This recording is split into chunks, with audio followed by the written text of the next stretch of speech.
Aleluia, glória a Deus. Saúde, amada igreja, com a paz do Senhor Jesus, amém. Estamos aqui para mais um culto de ensino, para a honra e glória do Senhor e para a nossa felicidade. Você que trouxe sua Bíblia, abra comigo no Salmo muito conhecido, Salmo de número 46. Livro dos Salmos, de número 46. Aleluia. Quem achou diz amém. Diz assim: Deus é o nosso refúgio e a nossa fortaleza, auxílio sempre presente na adversidade. Por isso não temeremos, ainda que a terra trema e os montes afundem no coração do mar, ainda que estrondem as suas águas turbulentas, e os montes sejam sacudidos pela sua fúria. Há um rio cujos canais alegram a cidade de Deus, o santo lugar onde habita o Altíssimo. Deus nela está, não será abalada. Deus vem em seu auxílio, desde o romper da manhã. Nações se agitam, reinos se abalam, ele ergue a voz e a terra se derrete. O Senhor dos exércitos está conosco, o Deus de Jacó é a nossa torre segura. Venham, vejam as obras do Senhor, seus feitos estarrecedores na terra. Ele dá fim às guerras até os confins da terra, quebra o arco e despedaça a lança, destrói os escudos com fogo. Parem de lutar, saibam que eu sou Deus. Serei exaltado entre as nações, serei exaltado na terra. O Senhor dos exércitos está conosco, o Deus de Jacó é a nossa fortaleza. Aleluia. Feche teus olhos, meu irmão. Neste momento eu quero te convidar a se desprender de tudo aquilo que você viveu durante essa semana, de todas as dificuldades, de todos os levantes, de todas as armadilhas, porque é bem verdade que o inimigo tem estado furioso contra as nossas vidas, mas assim como diz nesse salmo, que onde o Senhor está, não será abalado. Aleluia. O Senhor é conosco, o Deus de Jacó é o nosso refúgio e fortaleza. Você está no lugar certo, irmão. Você está no lugar certo, independente se você está cansado, independente de tudo aquilo que você passou durante essa semana, mas você está no lugar certo. Feche teus olhos. Senhor Deus Pai Todo-Poderoso, neste momento entrando em Tua presença, Senhor, nós venhamos te render toda honra, toda glória e toda majestade, Senhor. Nós viemos até aqui para te dizer, Senhor, que independente do cansaço, independente, Senhor, de tudo aquilo que nós já passamos durante esta semana, nós estamos aqui porque Tu és o nosso Deus. Tu és aquele em quem nós confiamos, Senhor. Tu és o Deus em quem nós temos depositado toda a nossa confiança. Ah, Pai, nós estamos aqui porque a Tua palavra é alimento para as nossas almas. Nós estamos aqui, Senhor, porque nós nascemos para Te adorar. Nós nascemos para Te servir, Senhor. E não há nada melhor neste mundo do que estar em Tua presença, Pai. Por isso, neste momento, nós te pedimos e clamamos, Senhor, vem com a Tua presença de uma forma inexplicável, vem com a Tua presença de uma forma ainda que nós não conhecemos, porque Tu és um Deus de novidade. Pai, usa a vida dos Teus filhos que vão tocar os instrumentos, usa a vida dos Teus filhos que irão louvar, usa a vida, meu Pai, do Teu filho que vai pregar a Tua palavra, e fala conosco, Senhor, em nome de Jesus.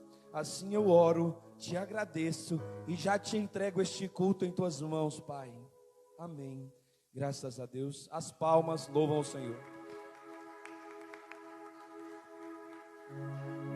Aleluia. Saudamos a amada igreja com a paz do Senhor, amém? Aleluia, Jesus. Vamos cantar uma canção ao Cordeiro.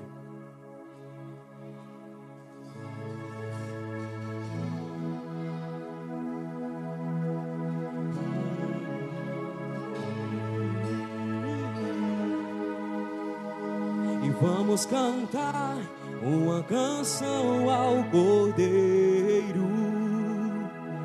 E vamos cantar uma canção ao Cordeiro. E vamos cantar uma canção ao Cordeiro. E vamos cantar uma canção ao Cordeiro. E quem é como o Senhor? E quem é como o Senhor?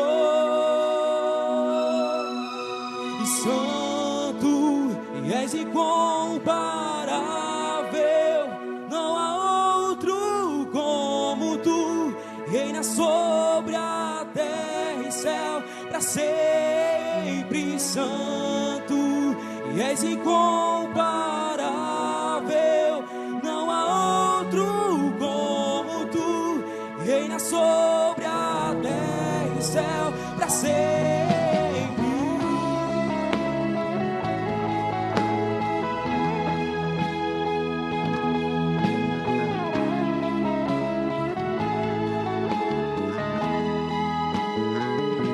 E vamos cantar uma canção ao Cordeiro.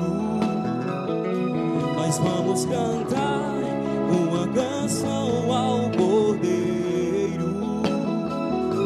E vamos cantar uma canção ao Cordeiro. Vamos cantar uma canção ao Cordeiro. E quem é como o Senhor? Aleluia. E quem é como o Senhor? E santo, e és incomparável, não há outro como tu.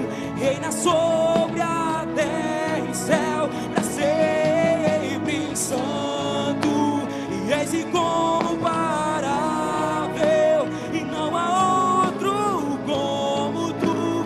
E reina sobre a terra e céu, para sempre.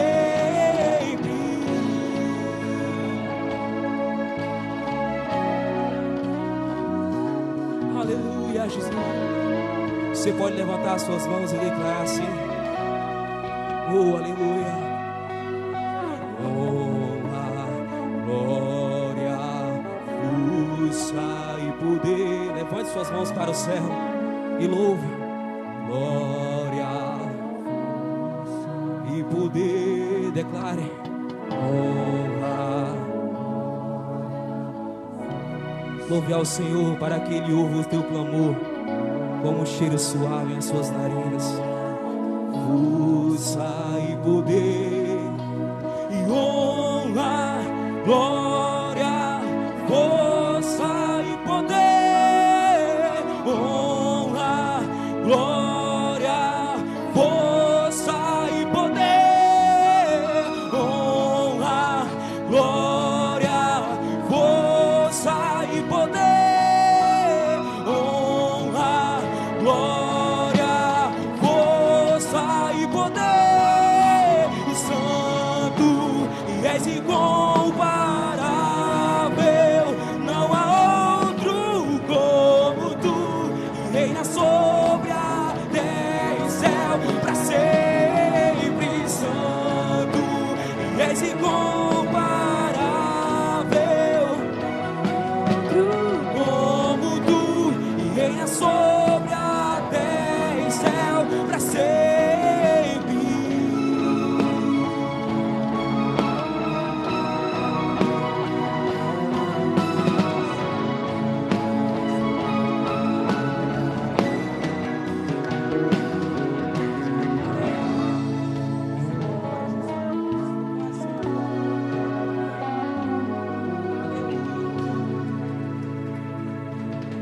Glorificado seja, exaltado seja teu nome, Senhor Jesus.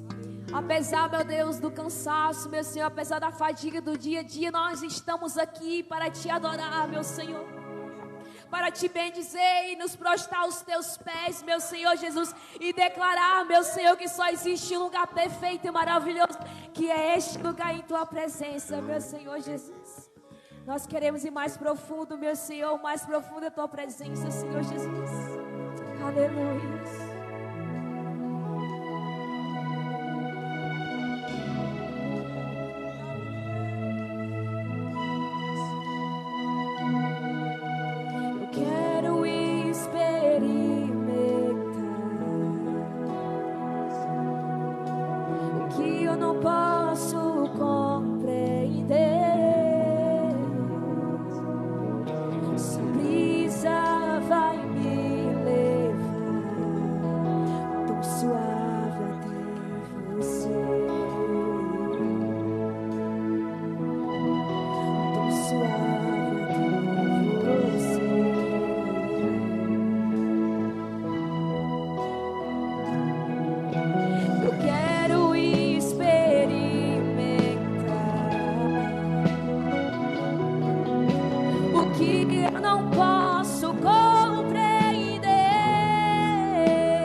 hoje eu não vou sair. Possa habitar nos dedos de tuas mãos, meu Senhor. A tua glória irá me iluminar, e as palavras cá não posso contemplar. Declare para Ele: és o lugar, tu és o lugar de onde eu não vou sair jamais, Senhor. Possa habitar nos dedos de tuas mãos. A tua glória, Deus, a tua glória irá me iluminar, e as palavras cá não posso contemplar. Mas uma coisa te peço, uma coisa vou pedir: deixa eu ficar nesse lugar todos os dias da minha vida. Uma coisa vou pedir: deixa eu ficar nesse lugar todos os dias da minha vida. Uma coisa vou pedir: deixa eu ficar nesse lugar e todos os dias da minha vida. Uma coisa vou pedir, então deixa eu ficar nesse lugar todos os dias. Só venha ser, venha ser o teu lugar. Minha casa eterna. Só interessa a mim estar no seu santo lugar. Só venha ser, Senhor, venha ser o meu lugar, minha casa eterna. Só interessa a mim estar no seu santo lugar. Só interessa a mim estar no seu santo lugar. E não importa quando o cansaço vem, as fadigas e a tristeza, Senhor, mas o meu pedido, o nosso pedido a Ti, ó Deus, é somente em Tua presença, é somente prostrado em Teu altar, Jesus. Só interessa a mim estar no seu santo lugar, prostrado aos Teus pés, Senhor. Só interessa a mim estar no seu santo lugar.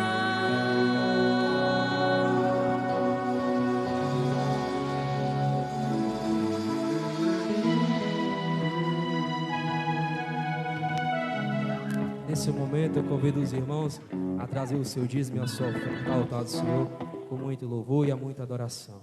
Aleluia.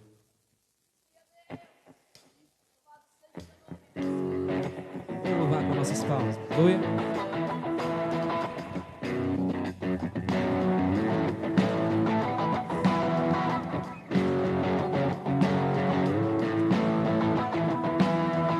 E Tu és a minha porção, e Tu és a minha herança, e Tu és o meu socorro no dia de tribulação.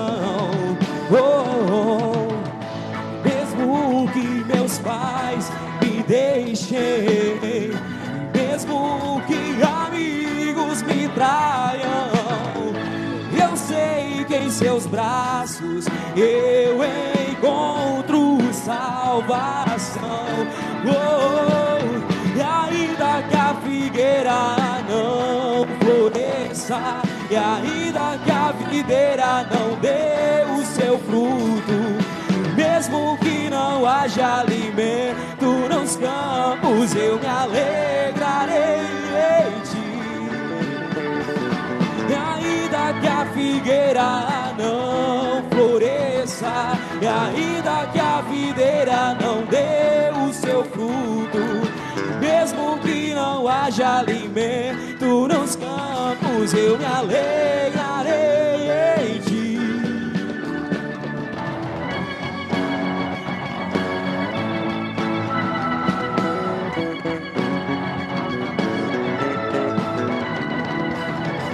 Tu és a minha porção, tu és a minha herança, e tu és o meu socorro no dia de tribulação. E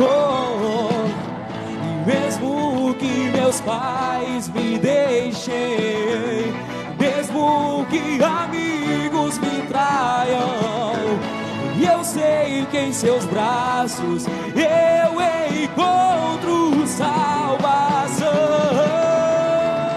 E ainda que a figueira não floresça, e ainda que a videira não dê o seu fruto, mesmo que não haja alimento nos campos, eu me alegrarei em ti.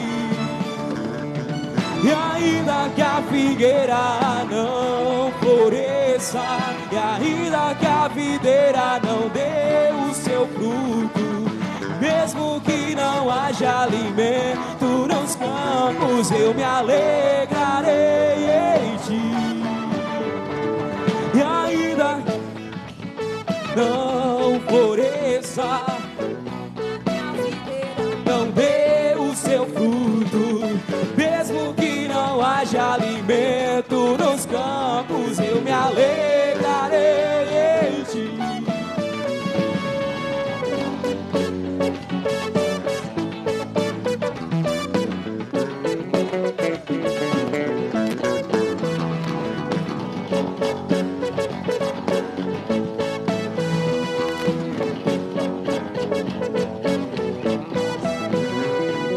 Ainda que a figueira floresça, e ainda,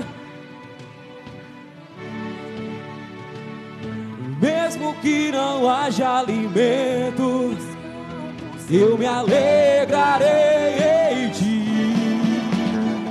E ainda que a figueira não floresça, e ainda que a videira não dê o seu fruto, mesmo que não haja alimento nos campos, eu me alegrarei em ti.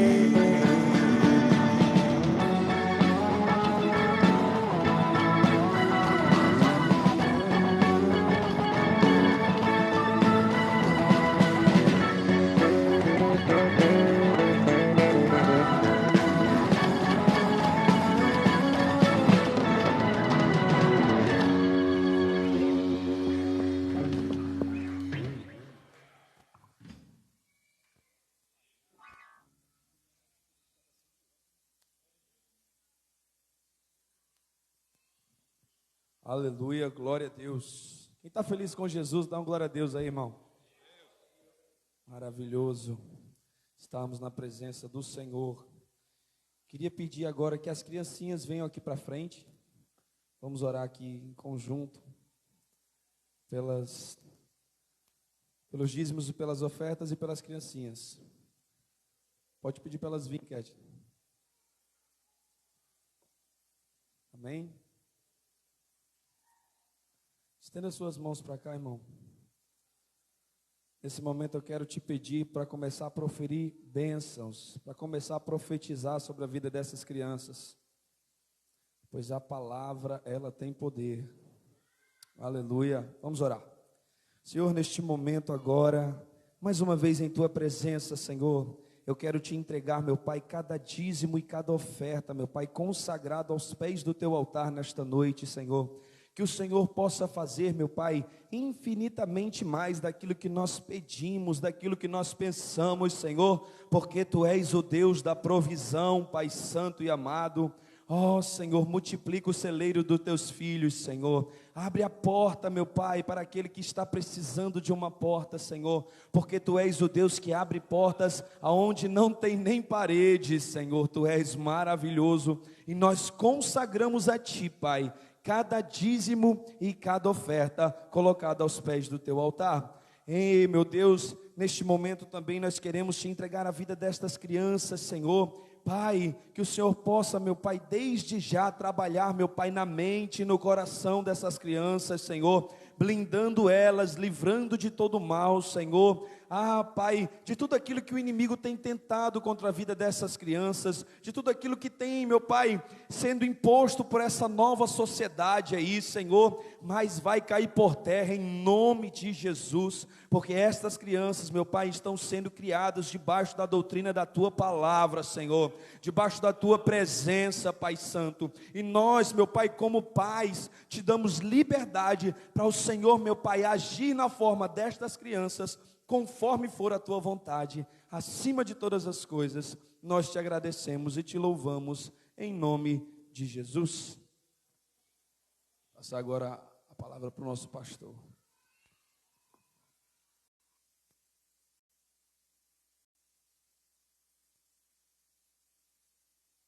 Glória a Deus. Saúde a todos com a paz do Senhor, amém? Quem está feliz com Jesus, dá uma glória a Deus. Estava falando para o irmão, né? Que está uma bênção esse lado direito aqui. Vou orar para os irmãos desse aqui, Jesus mandar ele, né? Falei até por música, você desceu, você senta aqui para equilibrar desse lado. Glória a Deus. Oi, estão todos me ouvindo bem, amém? Quem está feliz com Jesus, dá uma glória a Deus aí. Abra a sua Bíblia aí, na carta de Paulo aos Romanos. Esses dias minha garganta não está muito boa, não me recuperando aí de umas tosses, mas vai dar certo.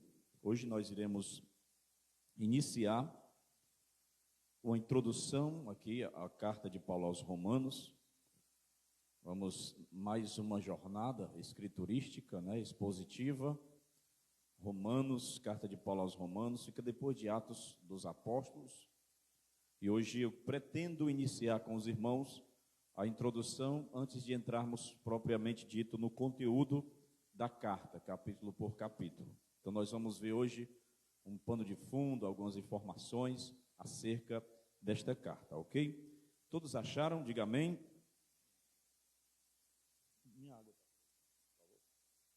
Diz assim, a partir do verso 1, obrigado. Paulo, servo de Jesus Cristo, chamado para ser apóstolo,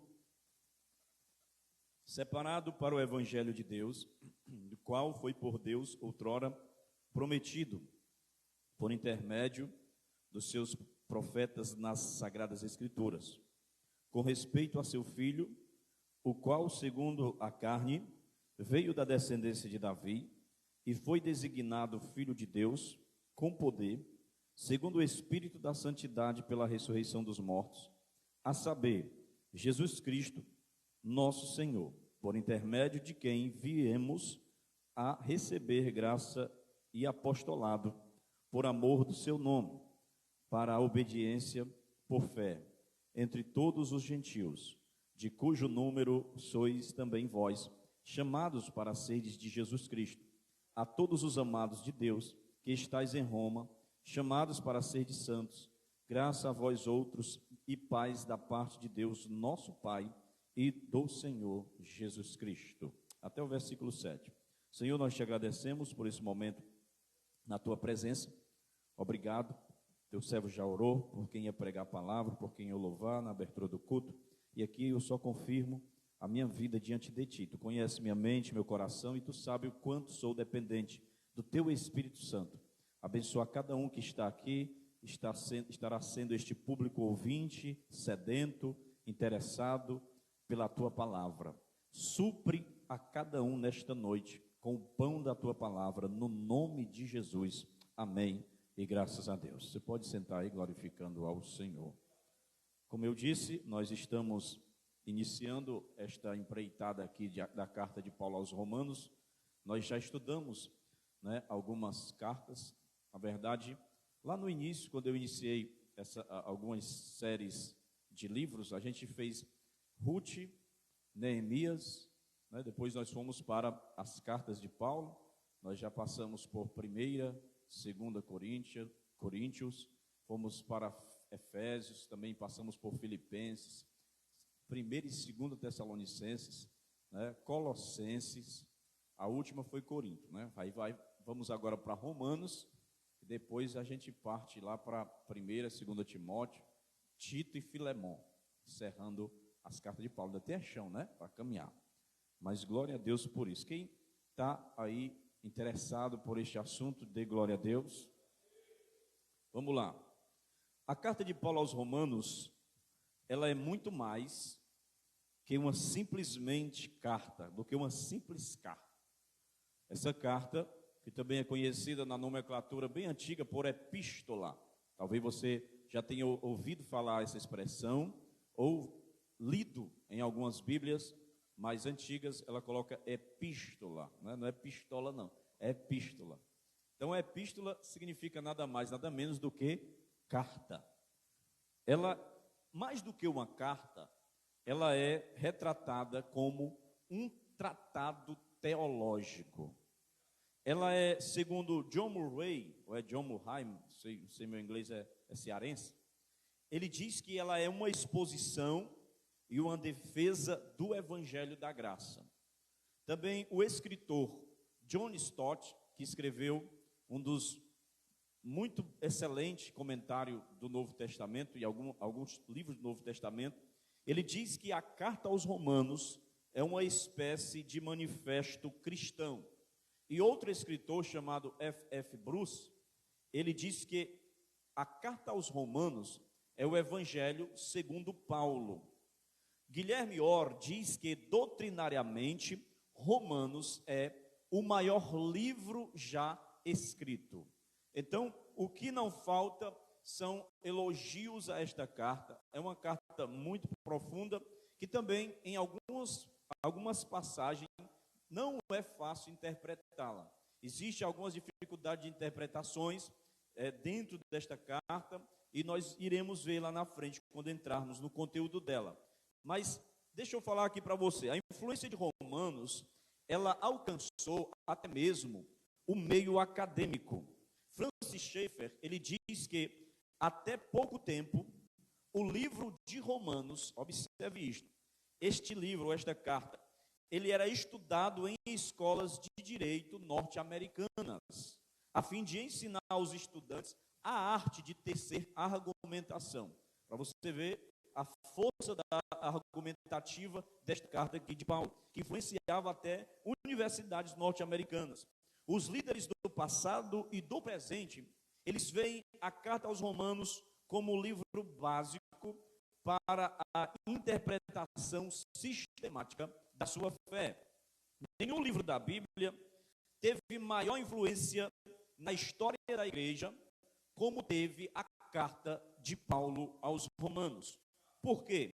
Quando você vai extrair, estudar, pesquisar a questão da história da igreja, você vai ver muito essa carta presente lá, né? E graças a Deus que a gente tem os irmãos que frequentam aqui o dia de sexta-feira, que é o culto de ensino, são irmãos que eles são dedicados mesmo à palavra, e alguns deles estão aqui comigo no curso teológico, e até uma vez um aluno, né, de outra igreja, ele disse assim, depois conversando comigo, pastor, eu percebo que a turma que o senhor tem aqui, né, os irmãos, eles já estão bem avançados na palavra. Às vezes o senhor pergunta assim, eles já sabem, já respondem. Eu disse, porque uma boa parte de algumas coisas eles aprendem também no culto de ensino, e isso é muito bom, isso é maravilhoso. Então, foi por intermédio, irmão, da leitura de Romanos, que Aurélio Agostinho, que viveu 354 a 430, ele foi o grande religioso intelectual da África do Norte. Ele foi professor de retórica em Milão e o maior expoente da igreja ocidental no período dos pais da igreja. E foi por intermédio dessa carta que ele foi convertido a Cristo por volta de 386 depois de Cristo. E você for pesquisar Agostinho, você vai ver quem foi ele, né, que uns chamam de Santo Agostinho. Ele vivia uma vida de forma devassa. Ele gostava de bebedeira, ele gostava de festa, ele gostava mesmo da gandaia, né? Mas ele foi o objeto de oração de Mônica. Quem era Mônica? Era a sua querida mãe. Orava insistentemente pelo seu filho, para Deus libertar ele, para Deus transformar a vida dele. E um dia ele chega para um amigo dele, sentado no jardim, e ele sente na sua alma um desejo de transformação. E ele toma um manuscrito de Romanos de um amigo, desse amigo, e os seus olhos caem em Romanos 13, versículos 13 e 14. E o que é que diz isso? Vamos ler o que é que diz lá. Quando ele abre o texto escrito, 13 e 13 diz assim: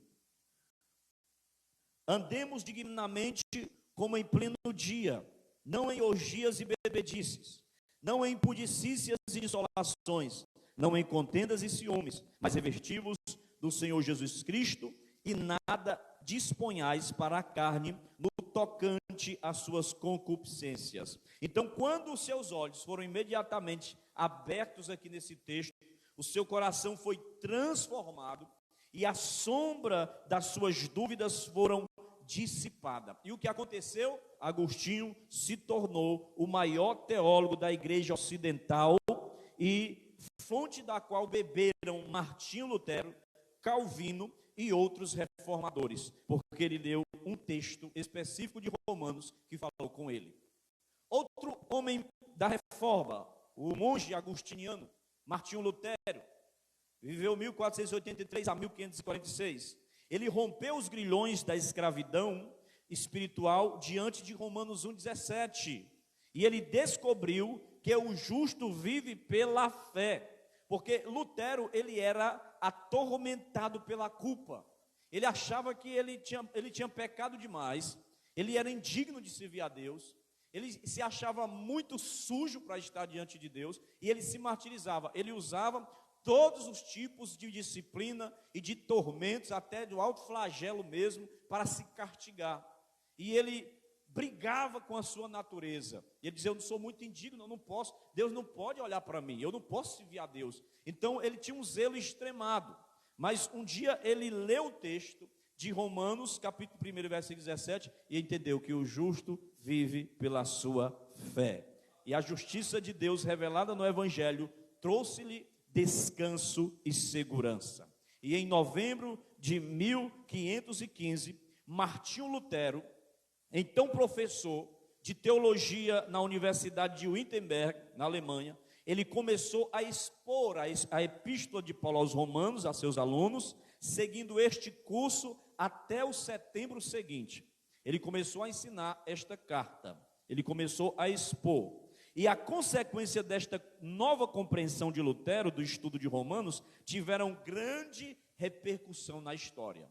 E no dia 31 de outubro, né, no próximo ano, já faz aí mais de 500 anos, né, no próximo mês, no dia 31 de outubro de 1517, Lutero fixou nas portas da igreja de Wittenberg as 95 teses contra as indulgências, deflagrando assim a grande reforma protestante do século XVI. Então, ele faz 95 teses e prega lá que tudo ia contra o romanismo. E o Papa soube dessa história, ele começou a traduzir a Bíblia, entregar na mão do povo, ensinar o correto, e o Papa enlouqueceu, mandou uma bula papal excomungando ele, que ele tinha que se retratar, que ele tinha que dizer que aquilo ali era heresia, que ele estava inventando coisa da cabeça, e ele diz assim: eu não posso pecar contra a minha própria consciência. E o homem era macho, ele pega a bula papal e joga no meio da praça pública e toca fogo, e ele diz: o justo viverá da fé. Aleluia. Então, segundo Walter e Robert Yarbrough, acho que é esse nome aqui, o livro é Descobrindo o Novo Testamento, eles dizem que a imagem da Europa se transformou pela reforma protestante que Lutero ajudou a deslanchar. Romanos foi o trampolim da revolução que ele ajudou a colocar em movimento. Então observe um trecho da palavra, uma carta específica, um trecho das Escrituras, ela faz uma revolução tremenda, porque esse é o poder do Evangelho. Os grandes avivamentos espirituais, irmãos, que varreram a Inglaterra no século XVIII, foram incendiados pelo efeito de Romanos. Eu fui pesquisar e descobri que em 24 de maio de 1738, durante uma reunião dos irmãos moráveis na rua Aldersgate, em Londres, tinha o seguinte: nessa época aqui, os pregadores, eles eram frios. Os pregadores, no popular, eram desmantelados. Eles pregavam à noite, quando saía do culto, ia para as bebedeiras. Era assim. Ninguém tinha temor a Deus. O fervor de Deus estava acabado na Europa. Então, Deus começou a despertar um grupo de jovens.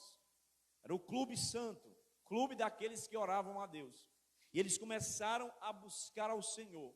Eles se reuniam nas salas das universidades, na sala das escolas, e buscavam a Deus. E um dia teve uma reunião, exatamente dia 24 de maio de 1738, dos irmãos chamados irmãos moráveis. E um rapaz compareceu lá. Quem era ele? John Wesley. John Wesley compareceu àquele lugar, mesmo contra a sua vontade, ali contra gosto, mas algo maravilhoso aconteceu.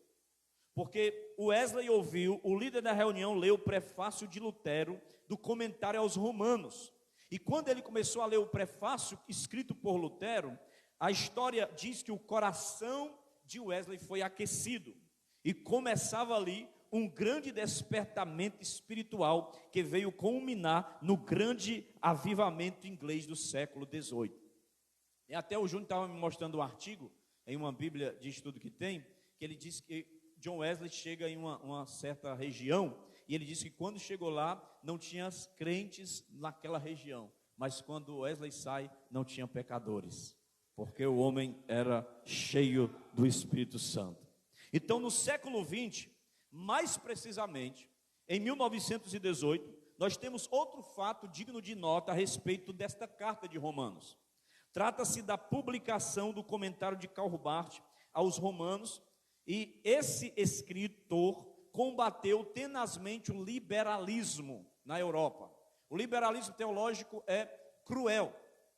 O teólogo liberal, ele mata espiritualmente. Aonde o liberalismo chega, ele mata. Nós estamos falando da Europa, mas se você observar hoje na Europa, o negócio está feio lá.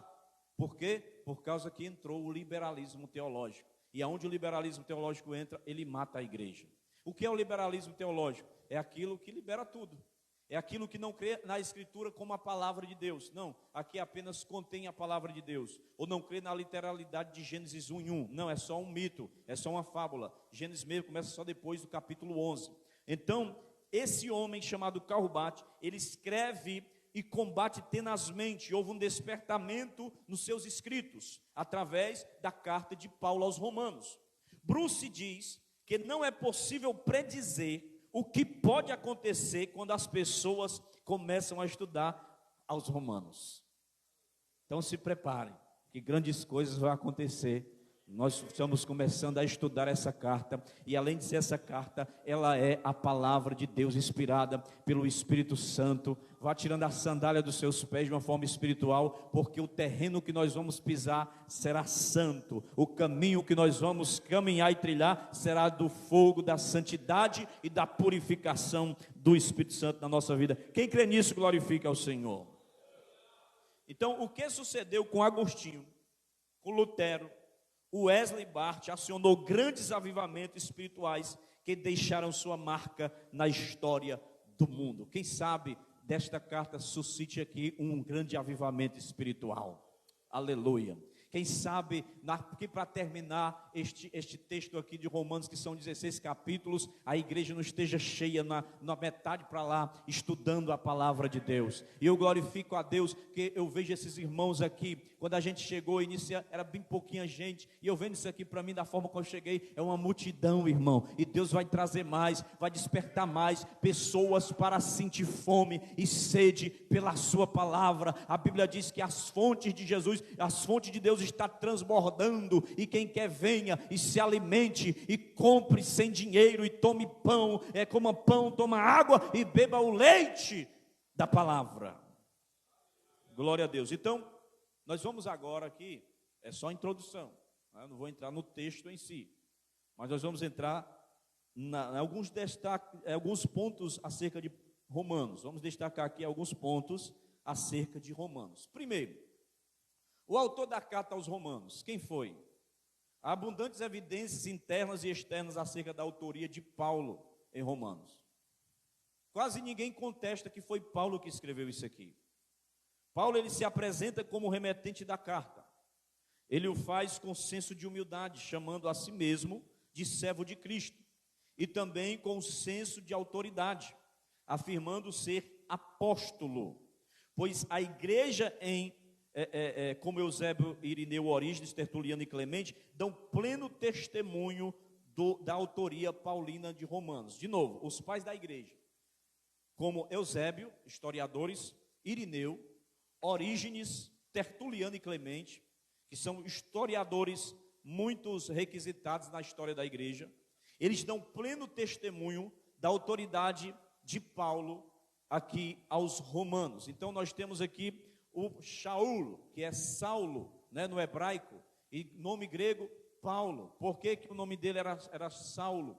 Porque ele vinha da linhagem de Benjamim, e o rei mais conhecido de Benjamim era Saul, o primeiro rei de Israel. Então seus pais, homenageando o rei Saul, colocou o nome de Paulo de Saul. Então na Bíblia tem Saulo, mas é a forma de Saul.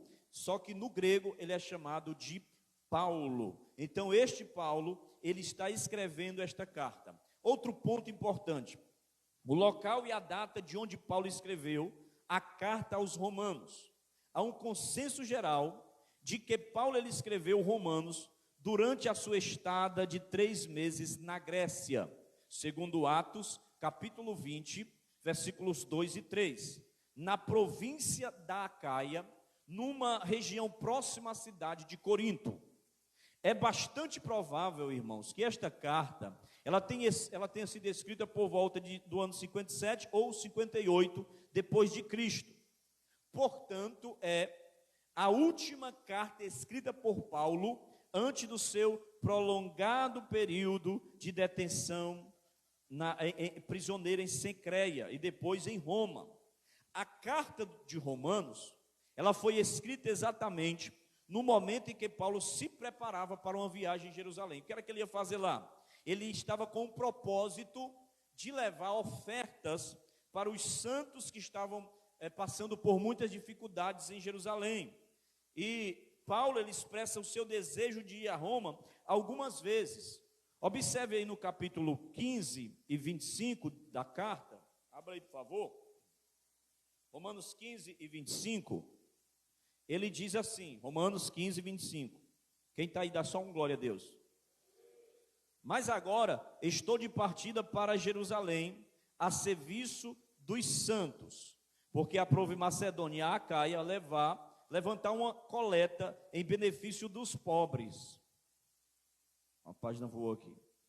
Dentre os santos que vivem em Jerusalém. Então ele estava com esse propósito de não se esquecer dos necessitados. Ele tinha feito uma obra aí pedindo ajuda, porque eles estavam passando realmente por necessidades. E Paulo, ele expressou o seu desejo de ir a Roma algumas vezes. A primeira menção desse desejo vai encontrar logo depois da sua saída em Éfeso, lá em Atos capítulo 19, 21. A segunda menção, ela é feita quando ele já estava em Jerusalém, sob a ameaça da conspiração dos judeus, em Atos 23 e 11.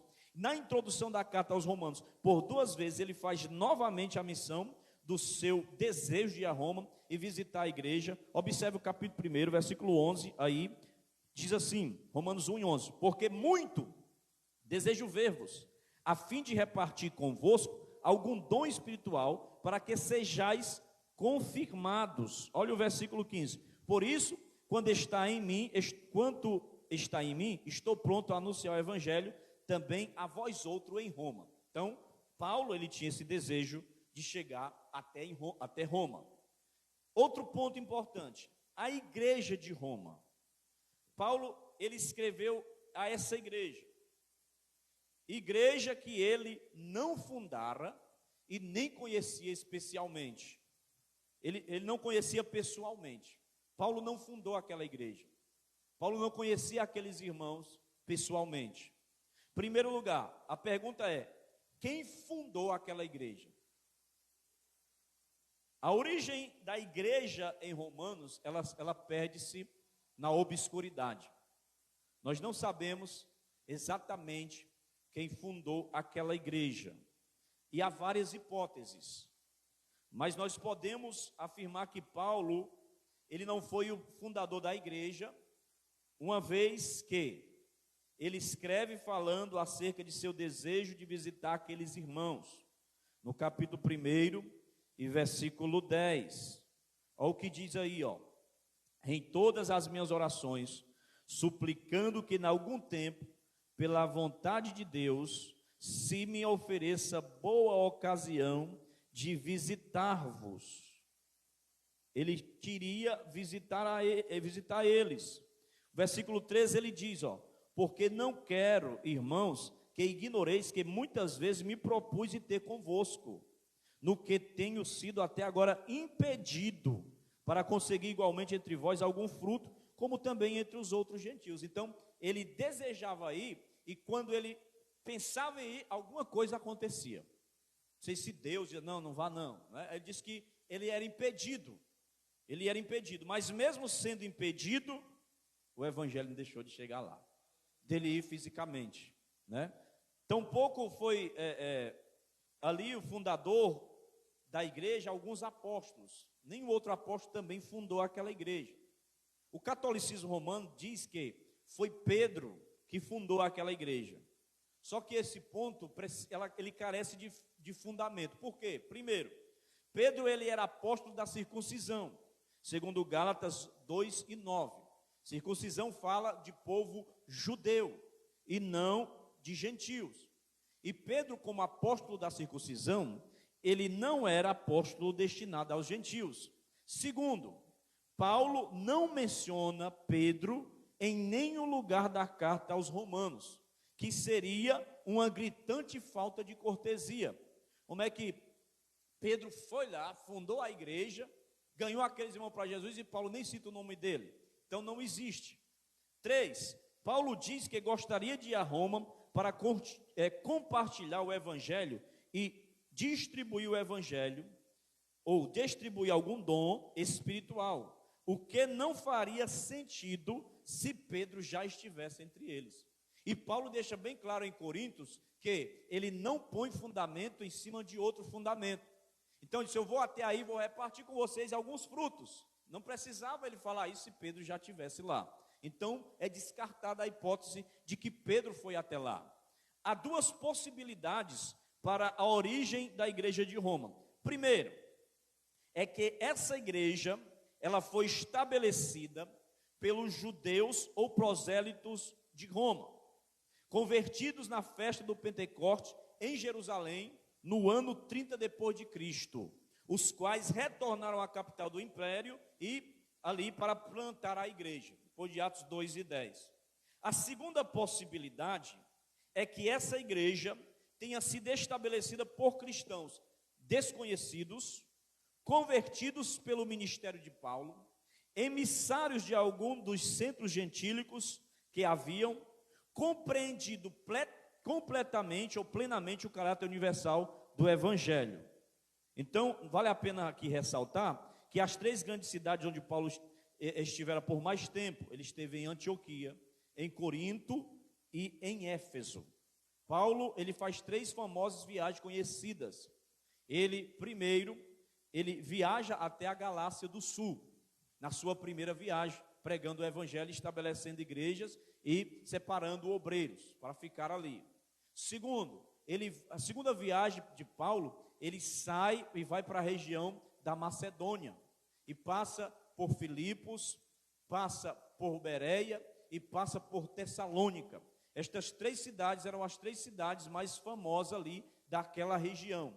E na terceira viagem, ele chega até Éfeso. E quando ele chega em Éfeso, ele estabelece ali o grupo de obreiros, de anciãos, de diáconos e presbíteros da igreja. E é em Éfeso que Paulo se despede deles. E eles vão até a praia, se despede chorando de Paulo, porque Paulo disse que nunca mais eles viriam o rosto dele, porque dali ele ia partir para Roma, e lá ele sabia que ia ser preso, ia ser executado, ia ser morto. Então, como Paulo era um grande pregador, que saía desbravando, então muitas pessoas ouviam a palavra de Paulo, se convertia e também estabelecia igrejas, como no caso de Colossenses.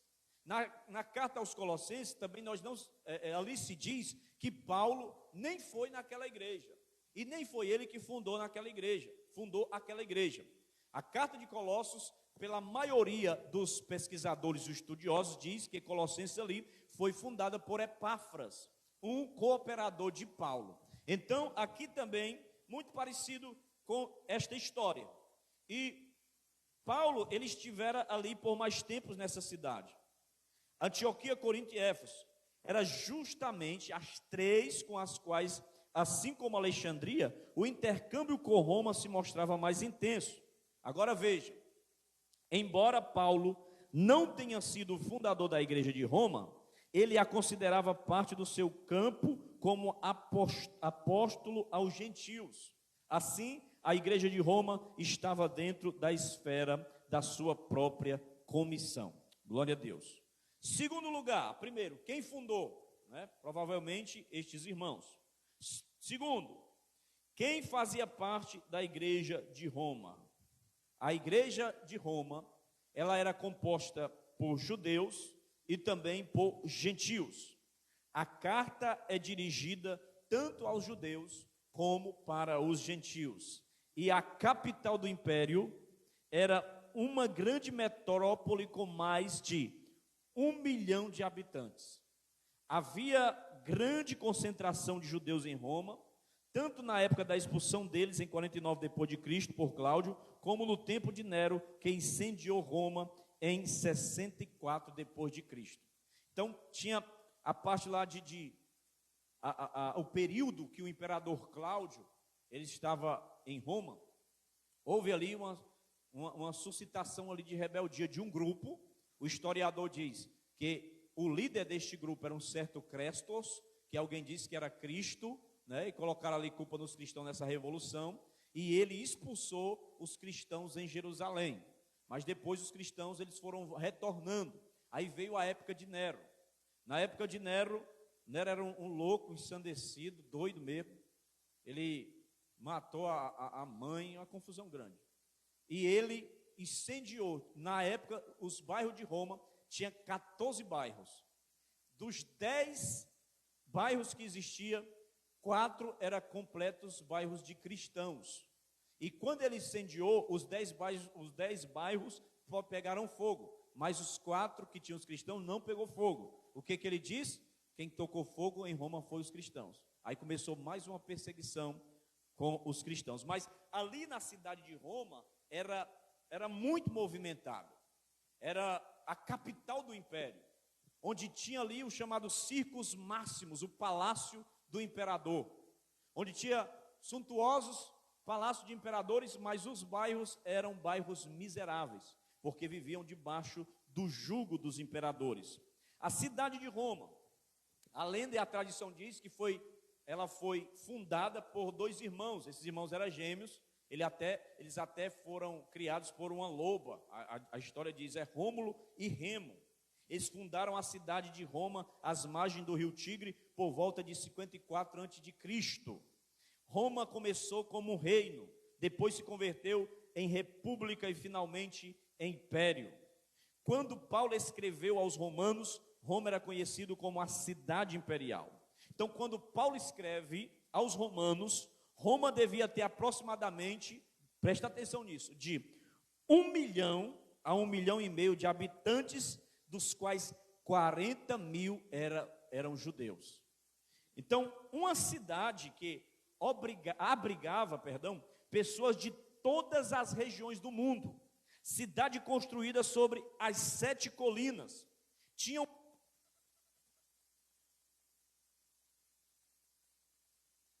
papel estratégico, missionário. Precisa nem de microfone, mas minha garganta não aguenta não. Vamos lá. Tinham um papel estratégico na proclamação do evangelho. Então, Roma aqui era o centro do mundo ocidental. E fora ela convergia a todos os caminhos. Tanto é que as pessoas dizem, todo caminho leva a Roma, né? Então, levar o cristianismo a Roma significa levá-lo ao coração de um mundo ocupado e famoso. Conquistar Roma para Cristo era o sonho e a visão de Paulo. Ele tinha uma visão estratégica e ele dizia assim: se eu alcançar Roma, eu vou conseguir o resto do mundo.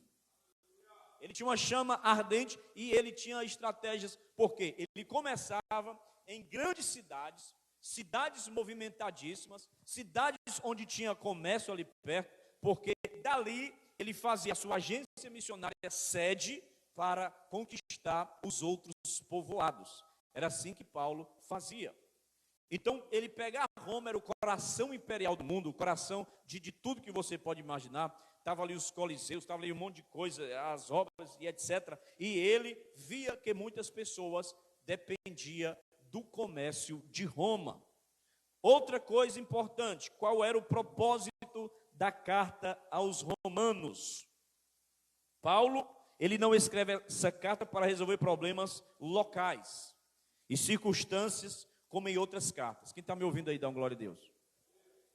Você lembra que quando Paulo escreve aos Coríntios, ele escreve para resolver problema, né? Escreve para resolver bucho, né? Nós estudamos a primeira e a segunda. O povo era desunido, o povo brigava. O povo, ele tinha partido lá em Corintos. Eles diziam que era de Paulo, o pregador preferido meu é Pedro. Não, o teu é fraco, o meu é Apolo. Aí Paulo disse assim, não, o outro dizia, o pior que tinha os rebeldes, não queria submeter a autoridade aqui na terra, é Jesus. Jesus é meu líder, era os piores que tinha. Então, Paulo disse assim, olha, vocês estão dizendo aí que um é de Cristo, outro é de Paulo, outro é de Cefas, outro é de Apolo. Ele dizia assim, mas ninguém é nada não, quem é tudo é Deus. Porque Paulo planta, Apolo rega, mas quem dá o crescimento é o Senhor. Então, ele escreve Corinto ali para resolver problema de confusão. Ele escreve para resolver problema de idolatria. Ele escreve para resolver problema de casamento. Ele escreve para resolver problema de contenda que o povo levava de dentro da igreja e da parte do outro. E a igreja todinha para o meio da rua, naqueles tribunais que tinha para resolver lá o BO. Né, os crentes aí, que é isso? Os da igreja de Corinto, os crentes aí que tem todos os dons. Confusão medonha aí. Estão escandalizando o evangelho, né? Então Paulo, ele teve dor de cabeça com essa igreja, que essa igreja não quis dar oferta para ele, não quis sustentar ele quase passa fome lá, ele teve que trabalhar com as suas próprias mãos, para não ser pesado aquele povo miserável. Então é um povo difícil.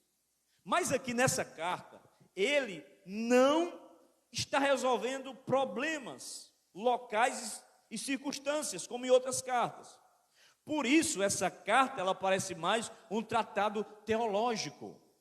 Paulo, ele tem, pelo menos, irmãos, aqui, 5 propósitos em seu coração, ao escrever essa carta. Quantos propósitos?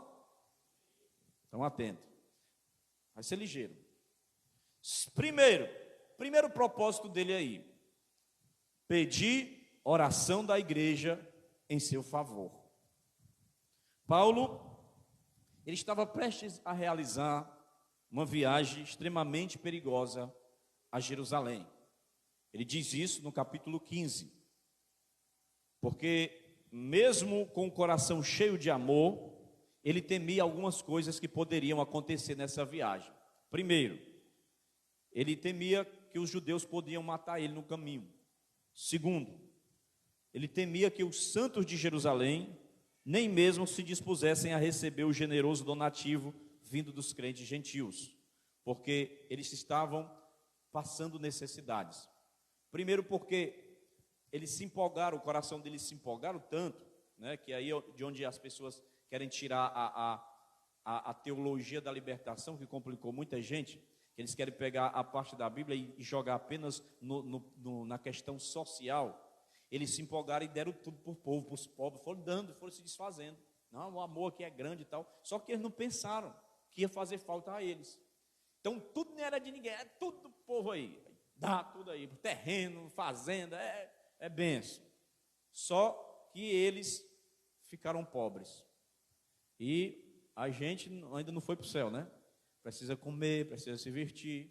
E além disso, chegou o imperador que saqueou eles, expulsaram eles e fechou muitas coisas para eles, e eles estavam passando necessidade. Aí Paulo tem que apelar às outras igrejas para recolher uma oferta de amor, levar donativos para estes irmãos, para que eles não fiquem sofrendo privações. E uma igreja que se destaca muito é a igreja de Filipos, os irmãos macedônios. E os irmãos macedônios, mesmo sem poder, mais pobre que a igreja de Corinto, eles reúnem uma boa oferta e levam. Só que Corinto, que era a mais rica que tinha, mas era a mais miserável que tinha também, que nem ajudaram Paulo, deixaram de mandar. Aí Paulo diz assim: olha, vocês têm que aprender com os macedônios, com os filipenses, porque eles doaram além do alcance. E se tem uma coisa que Deus gosta, é aquele que doa além do seu alcance, porque ele vai mais longe. Então eles aprendam com eles. Vocês poderiam ajudar, mas vocês não estão ajudando. Então Paulo, ele tinha isso no coração, de que quando ele iniciou o seu chamado, de não esquecer-se dos pobres. Então ele pede oração a essa igreja, para que ele se livre dos perigos do caminho da viagem, e que os irmãos sejam alcançados com estes donativos. Segundo propósito, demonstrar o seu desejo de visitar a igreja de Roma. Paulo desejou visitar a igreja de Roma algumas vezes, mas isso lhe foi impedido, como nós lemos lá, 1:13. Porque ele não podia ir a Roma, Paulo começou a escrever a carta. Eu não posso ir, mas eu vou escrever. O maior tratado teológico do Novo Testamento ele escreveu. A impossibilidade de Paulo viajar a Roma privou aqueles crentes por um tempo da presença do apóstolo, mas abençoou todas as igrejas ao longo dos tempos por meio desta carta inspirada. Paulo era um homem, irmão, que Satanás até podia botar assim dificuldade, algum empecilho no caminho dele. Ele não vai chegar lá não, ele não vai chegar lá não. Só que quando ele pegava a pena, quando ele pegava o papiro, o pergaminho e a tinta, menino, sai da frente, porque Paulo poderia até estar preso, as mãos presas no tronco, os pés no tronco preso, poderia estar até cheio de marcas e hematomas, de chicotadas e de varadas que ele levou. Mas tem uma coisa, quando ele começava a escrever, a palavra de Deus não estava presa, a palavra de Deus era divulgada, o evangelho era pregado, a alma se convertia, a igreja era fortalecida, os irmãos eram edificados, porque o homem pode estar preso no corpo, mas ele não está preso no espírito. E assim Paulo não chegou lá, mas a carta chegou lá, a palavra chegou lá, porque a palavra de Deus não está presa, a palavra de Deus não está sujeita às dificuldades das circunstâncias dificultosas da vida. A palavra de Deus é livre, ela tem livre curso e ela chega ao nosso coração. Quantos creem nisso? Glorifica a Deus. Aleluia.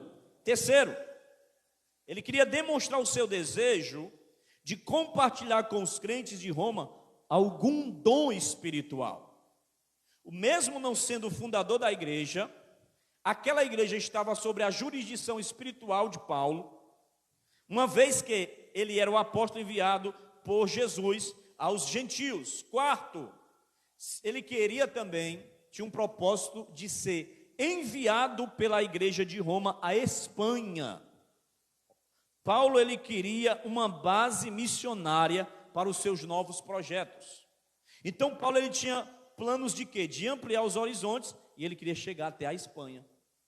Você vai ver isso em Romanos capítulo 15, 24 e 28. A mais antiga colônia romana do Ocidente e o principal baluarte era lá a Espanha, da civilização romana naquelas partes. Por isso, ele precisava de quê? se estabelecer ali, né? Estabelecer uma igreja robusta, uma igreja grande, uma igreja da capital do império, com pessoas que tinham até um poder aquisitivo mais ou menos, e eles enviassem ele, sustentasse o apóstolo para que ele levasse o evangelho até a Espanha. Ele precisava de suporte financeiro e apoio espiritual. E essas coisas ele buscava ali na igreja de Roma. Quinto propósito que ele estabeleceu no seu coração era fazer uma exposição detalhada do evangelho.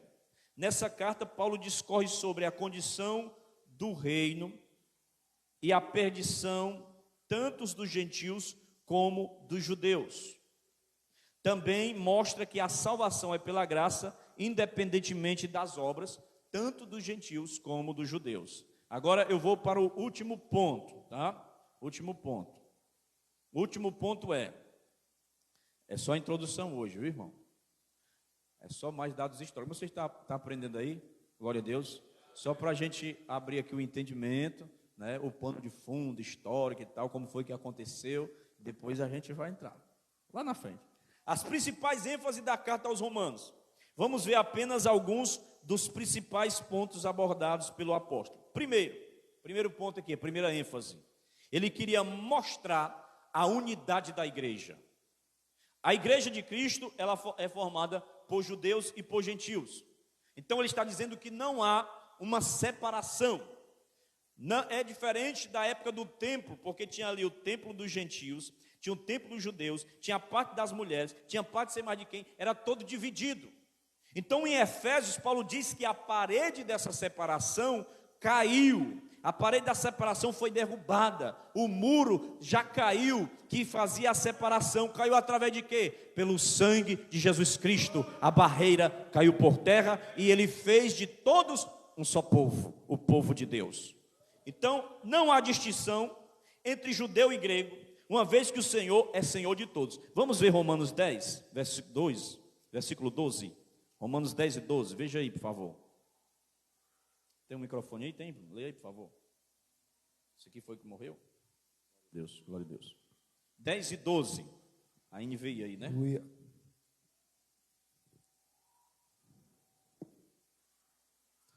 Diz assim: não há diferença entre judeus e gentios, pois o mesmo Senhor é Senhor de todos e abençoa ricamente todos os que invocam, porque todo aquele que invocar o nome do Senhor será salvo. Aleluia. Glória a Deus. Então, olha só a ênfase aí.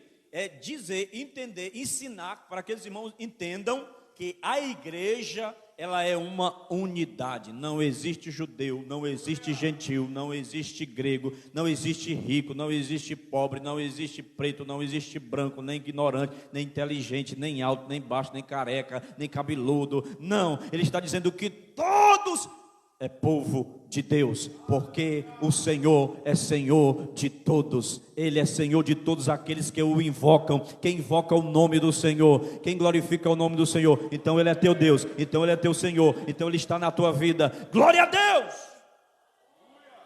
Segunda ênfase: evidenciar a universalidade do pecado. Paulo expõe com argumentos irresistíveis a culpabilidade dos gentios e também dos judeus. O pecado atingiu a todos sem exceção. Todos pecaram, ele diz em Romanos 3, 23. Todos pecaram e destituídos estão da glória de Deus. Então, aquela pessoa que diz assim: eu não preciso ir para a igreja, eu não preciso ser crente, eu não bebo, eu não fumo, eu não vou para a festa, eu não vou não sei o quê, eu já sou de Deus. Todos pecaram. Se não confessar, meu amigo, não entra. Se não nascer de novo, não vê e nem entra no reino de Deus. Por quê? Porque todos pecaram e destituídos, longe, ficaram da glória de Deus. Então Paulo, ele traz essa ênfase. Você tem que reconhecer que você também está nesse balaio de gato aqui. Você foi atingido também. O apóstolo, ele vai dividir a raça humana em 3 grupos distintos. Observe isso. Primeiro, sociedade gentílica depravada, no capítulo 1, versículos 18 até o 32. Segundo, os críticos moralistas, sejam judeus ou gentios, vai do capítulo 2, do versículo 1 até o 16. E também os judeus instruídos e autoconfiantes, e ele conclui acusando toda a raça humana, no capítulo 3, 9 a 20. Em cada caso, o seu argumento é o mesmo, que ninguém vive à altura do conhecimento que tem. Todos estão fardados no pecado. Precisa de um Salvador. Terceira ênfase. Paulo, ele também tem uma ênfase aqui de manifestar a justiça de Deus no Evangelho. Porque na cruz de Cristo, Deus, ele revelou a sua ira sobre o pecado e o seu amor sobre o pecador. De novo, na cruz de Cristo, Deus revelou a sua ira sobre o pecado, mas ele revela o seu amor sobre o pecador. E isso Jesus é mestre em fazer. Jesus, ele ama tremendamente uma pessoa, mas ele aborrece ferozmente o pecado. Se a ira de Deus se revelou do céu contra toda a impiedade e perversão dos homens, no Evangelho e justiça se revela para a salvação de todo aquele que crê. Então, quando Jesus ele se encontrava com uma mulher prostituta, e aquela mulher não era mais prostituta, porque ela se arrependia dos seus pecados, e Jesus dizia, vai e não peques mais. Se ele se encontrava com um homem que era cego de nascença, e alguns até diziam que ele tinha pecado, porque na antiga aliança, a maldição vinha através do pecado dos pais e atingia os filhos, mas ele curava o homem, e encontrava-se com o homem mais tarde, e dizia assim, tu foi curado? Sim, eu fui curado, estou vendo tudo, pois vai e não peques mais, para que não te suceda coisa pior. Quem se encontrou com Jesus debaixo do pecado, jamais saiu de perto dele ainda sendo pecador. Foi transformado, foi salvo, foi liberto por ele das amarras do pecado.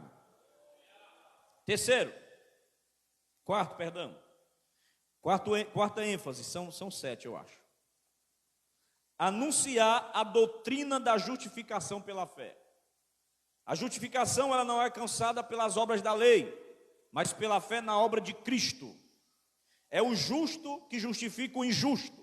Ou seja, o injusto que não tem justiça própria, ele é justificado ao confiar na justiça de Jesus Cristo, que é o justo. Romanos 4 é um brilhante ensaio no qual Paulo prova que o próprio Abraão, o pai fundador de Israel, ele foi justificado não por suas obras, não pela circuncisão, não pela sua própria justiça, mas ele foi justificado pela sua fé. Porque Abraão, pela fé, ele deu glória a Deus. Ele foi justificado pela fé. Então não é pelas obras, né? Paulo diz, para que ninguém se glorie. Quinto, proclamar a nova vida na pessoa de Cristo. Deus, ele nos salvou do pecado e não no pecado. A salvação implica na libertação da condenação, do poder e da presença do pecado. Ou seja, nós não podemos viver no pecado mais. Por quê? Porque nós morremos para ele. Então, se você morreu para o pecado, não pode mais viver no pecado. Sexta ênfase. Anunciar a vida vitoriosa no Espírito. Depois de mostrar um grande conflito interior e a total impossibilidade de alcançarmos uma vida vitoriosa pela energia da carne, Paulo, no capítulo 7, Paulo, ele exulta num brado de vitória ao anunciar na vida triunfante que temos pelo Espírito no capítulo 8. Porque ele diz que nenhuma condenação há para aqueles que estão em Cristo Jesus, que não anda segundo a carne, mas segundo o Espírito, que o Espírito nos vivifica, e ele diz que esse mesmo Espírito intercede por nós com gemidos inexprimíveis. A nova vida no Espírito, o Espírito Santo nos vivifica, nos capacita, nos reveste de poder para vivermos em santidade, porque ele é o Espírito de santificação, ele é o Espírito de santidade na nossa vida, é a nova vida vitoriosa no Espírito. Está aqui nessa carta. Sétima ênfase. Estou terminando, eu disse que era 7, mas é 8. revelar a soberana salvação de Deus, ou a soberania de Deus. Deus nos escolhe, nos elege, nos capacita, não por causa dos nossos méritos, mas apesar dos nossos deméritos. Aleluia. Oitavo, mostrar a vital necessidade de relacionamento transformado. Então, depois que Paulo, ele encerra a magistral sessão doutrinária da sua carta, ele aplica a doutrina mostrando a necessidade de estabelecermos relacionamentos corretos com Deus, com nós mesmos, com o próximo, com os inimigos e com as autoridades. Lá no capítulo 12 até o capítulo 13.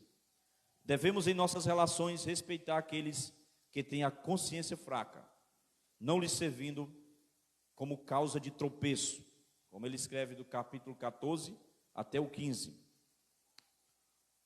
A carta termina com uma longa lista de saudações, mostrando que a igreja precisa ser um lugar onde florescem relacionamentos saudáveis, casas abertas, lábios abertos, mãos abertas, coração aberto, para abençoar os outros, no capítulo 16. E o fechamento da carta é uma explosão doxológica de exaltação, de adoração, no qual o apóstolo exalta a Deus por meio de Jesus Cristo. Esta é a introdução da carta de Paulo aos Romanos. Na próxima sexta, a gente entra no primeiro capítulo. Amém? Vamos ficar de pé. Glória a Deus. Só para esquentar as turbinas. E você que veio hoje, não perca nenhum não, viu? Faça este propósito. Vá até o fim. E você que talvez nunca leu uma carta inteira da Bíblia, ou um livro, alguma coisa, você terminar, você pode dizer, eu li todinho, que a gente vai passar por todas as passagens aqui. Amém? Glória a Deus. Fecha os teus olhos aí. Senhor, nós te agradecemos por esse momento na tua presença. Que o Senhor venha se manifestar através da nossa vida, através da tua igreja. Que essa palavra venha encontrar refúgio, venha encontrar, Senhor, guarida no coração, na mente. Que nós possamos crescer na graça, mas também no conhecimento.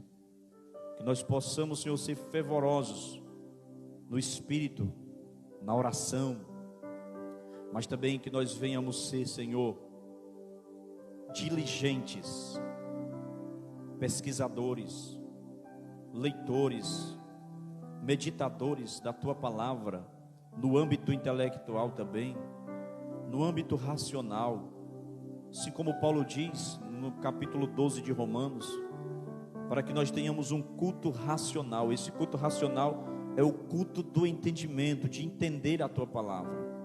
Então que se abra os nossos olhos, que ilumine, Senhor, a nossa mente, para que tudo aquilo que está oculto nos tesouros da tua palavra seja revelado para nós pelo teu Espírito Santo. Fica conosco, fica com o teu povo, no nome de Jesus. Amém. Aplauda, Senhor.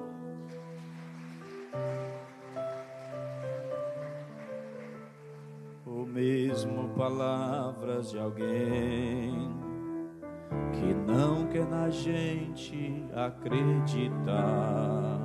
Quem sabe? E quase parando, sem força e vigor, a gente lê a palavra, encontra bastante continuar a jornada e ver que o passado ficou para trás, pois Cristo na cruz tudo já venceu.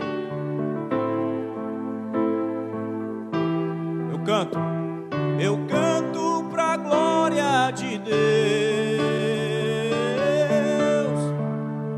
Nenhuma condenação há para quem está em ti, Jesus, cuja vida coberta está pelo sangue que desceu na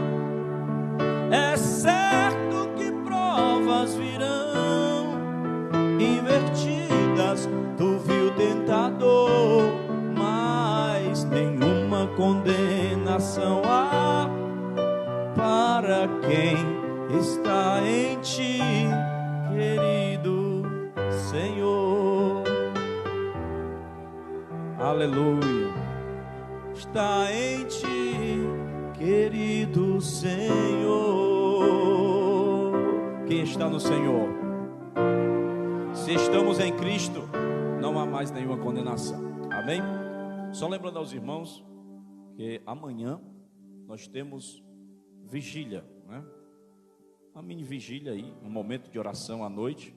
Vamos começar a partir de 10h30, 22h30. E se você quer orar, se você precisa de Deus, né? Depende de Deus, todos nós dependemos dele, venha. Será uma noite muito tremenda na presença do Senhor. E no domingo, os irmãos vão fazer o evangelismo. É quando? É sábado, é? Ou é domingo? Domingo, né? É no sábado? Está aqui? Pronto, às 4h. Você evangeliza às 4h e à noite você vai em casa, né? Aí ainda dá tempo merendar, jantar, descansar um pouquinho. Aí vem para a igreja. Se os irmãos quiserem trazer uma garrafazinha de café, um bolinho, alguma coisa, caldo, fica à vontade, viu? Aí amanhã, aí domingo, às 6h30, nós temos culto de missões, tá bom? Culto de missões. Convide alguém, chama um parente, chama um desviado, chama quem não é crente, chama um amigo, aquele que está meio fraco na fé, traz para cá para a igreja, vai ser uma bênção também. Quero perguntar se tem alguém que quer se reconciliar essa noite com Jesus, está afastado, quer voltar, quer reconciliar-se, reatar a aliança com Deus. Se tiver, venha que eu oro por você. Todo mundo está bem com Deus aí? Amém? Vou encerrar agora, tá? Basicamente são essas informações, né? Então, final de semana aí está repleto aí de programação. Você não vem e nem vai se você não quiser. Que a graça do nosso Senhor Jesus Cristo, o amor de Deus o Pai, a comunhão e as consolações do Espírito Santo seja com todo o povo de Deus, desde agora e para todo sempre. E só aquele que crê como eu creio, diga assim comigo: amém! Deus abençoe.